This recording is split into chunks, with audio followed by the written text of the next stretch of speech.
Hi guys, I'm Katie. I'm one of the tutors for CSA, and today I'm going to be talking about finding supporting material for our assignments. So when writing academic papers, finding support for your points is essential. However, not all support is good support. Some credible sources, those include scholarly articles, those academic journals, books, those kind of things. Some ways you can access those are through library search engines, such as with EKU libraries, we have access to Academic Search Complete, which is a full database of scholarly articles and good support. Google Scholar is another option. It is a database that also has those scholarly articles and books without having to kind of just do a regular Google search and then weed through those not as credible sources. So association publications. I am part of the American Occupational Therapy Association as a student, so I have access to those journal publications. Other associations may also have those publications and may not require a membership to access those. News networks, they are sometimes a credible source. Sometimes they are more biased and not as credible, and should definitely be used with caution. So not so much a credible source. That includes Wikipedia. It doesn't have to be well informed. Anyone can write on it. Blogs also does not have to be well informed. Anyone can write a blog. And then news networks that are more biased and not telling the entire story that you need to know. So how to decide if you should use the material.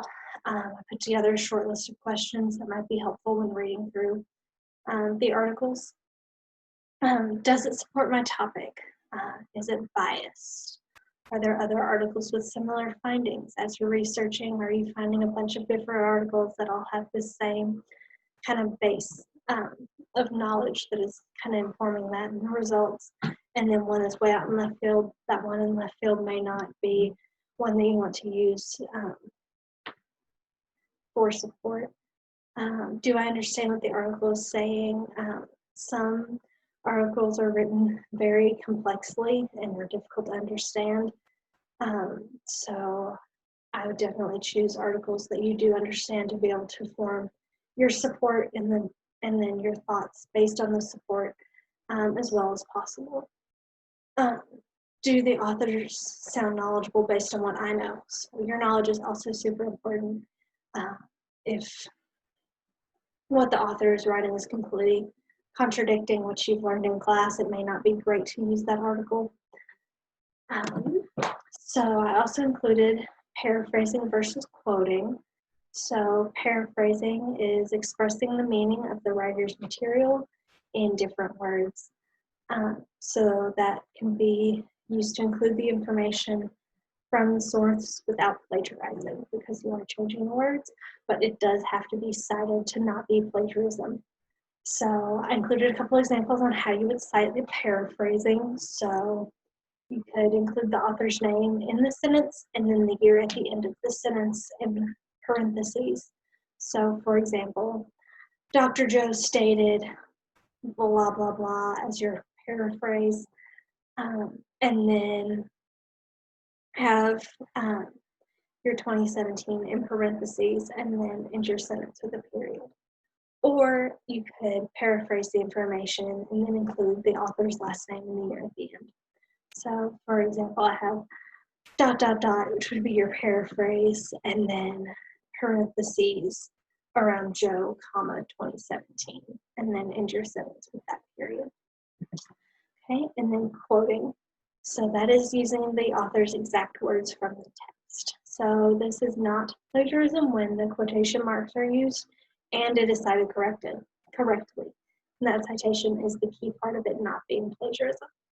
So for how to cite that, I did some more examples. So I have Dr. Joe stated, and then comma, quotation marks, blah, blah, blah, quotation marks, and then my citation of page 150, because the page number needs to be used with the quotes, comma, 2018 in parentheses.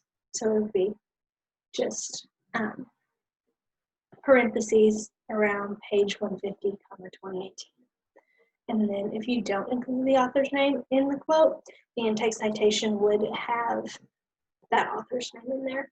So it would look like parentheses Joe, comma, P150 for page 150, comma, 2018, and then close parentheses, and then that would be period.